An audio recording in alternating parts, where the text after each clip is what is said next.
Did I really and truly do a whole ass mime look to talk about a movie that Robin Williams is in for 5 minutes? Yes, because I enjoyed the hell out of this. Hi friends, welcome back to my channel. It's me, Becca. Welcome back to my journey to review every single movie that Robin Williams has ever been in. Before we jump into the video, please don't forget to like this video, subscribe to my channel, tell your friends. Subscriber numbers have been going up and views have been going down, and we love to see that.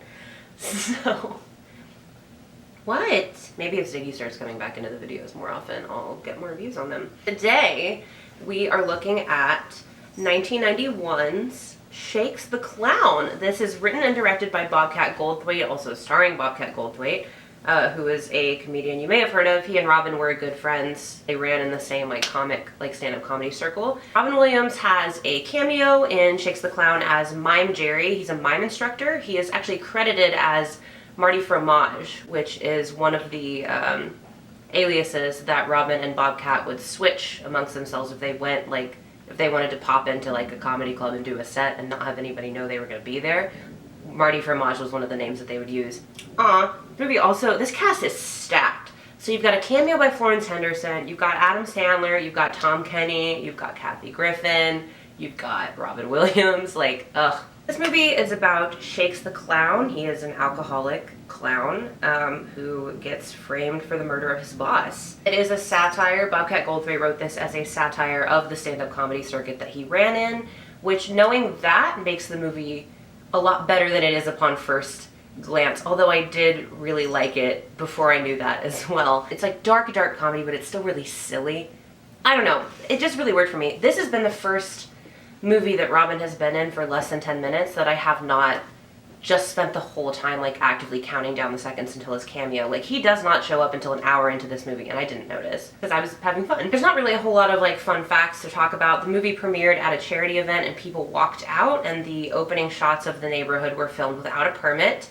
The budget for this movie was $1.4 million, and it made about $115,000 box office return, which is really bad. But apparently there's kind of a following for it. I just think that this was funny. A couple of some of the jokes don't work for me. Some of them are too much piss and puke humor. And I really didn't like the love interest played by Julie Brown. Her lisp is really dumb. Her character was annoying to me. I was not invested in the romance between Shakes and his lady at all. I was mostly invested in, they hang out at this bar.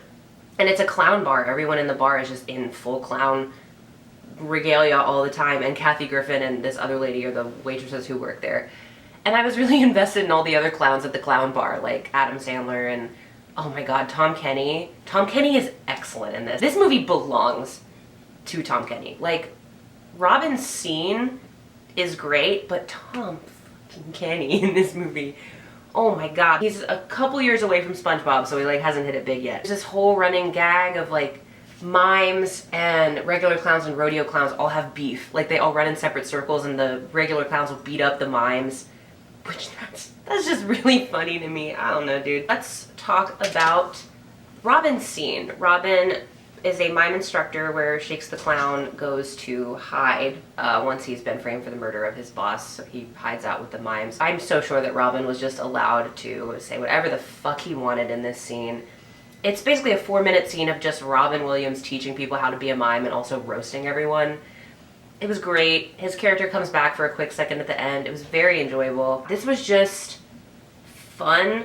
It was a good movie for me. This is obviously not a movie that I ever would have seen or even heard of if I had not been doing this series, so I'm glad I saw it. I'm thankful for that. The reviews at the time were generally very mixed. The Rotten Tomatoes score is down on the low end for both audience and critics scores. Shakes the Clown has been called the Citizen Kane of alcoholic clown movies by one critic, and Martin Scorsese has actually expressed his love for the movie using that as well. So I guess I have the same taste as Martin Scorsese, which further cements my status as a straight white film boy, despite being not straight or a boy.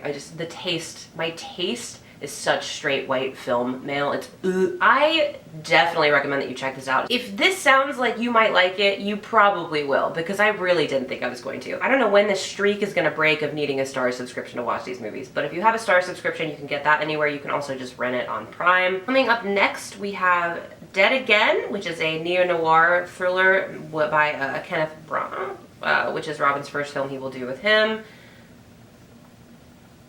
Sure, it's gonna be a movie, I'm gonna watch it. Don't forget to check out my stuff in the description, all my like posts and plugs. I keep forgetting to do those. My face is itching so bad. How does Ben Nye get away with this? I have to take this off right now. Okay.